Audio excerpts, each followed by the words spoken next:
Collègue Mando. Président, c'est une motion d'information, s'il vous plaît.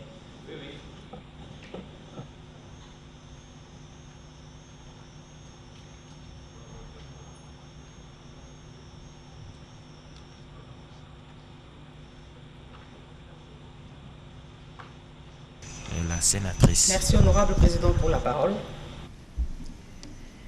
Honorable président, honorable membre du bureau, honorables sénateurs et chers collègues, j'interviens par motion d'information à cette occasion qui nous est offerte par notre collègue José Makila, à qui je dis merci. Je considère en effet que ma motion va apporter une contribution au débat qui va s'ouvrir tout à l'heure. Honorable président, honorables membres du bureau, honorables sénateurs et chers collègues, depuis quelques jours, il s'observe une montée des eaux du lac Tanganyika, ainsi que celle des afflux et exutoires. Ce phénomène naturel est la cause des inondations qui font les dégâts dans la ville de Kalemi, Uvira et Kabalo. Honorable président, j'ai l'honneur d'informer cette auguste plénière qu'à cause de la montée des eaux du lac Tanganyika, la jetée du pont, qui sert de port de Moba, a été brisée en deux par les vagues et se trouve complètement submergée, couverte d'eau.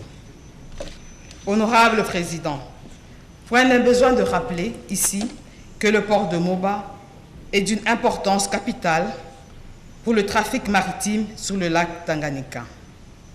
En effet, à cause de la défectuosité du réseau ferroviaire et la détérioration des routes, le territoire de Moba est le principal grenier agricole de la province du Tanganyika.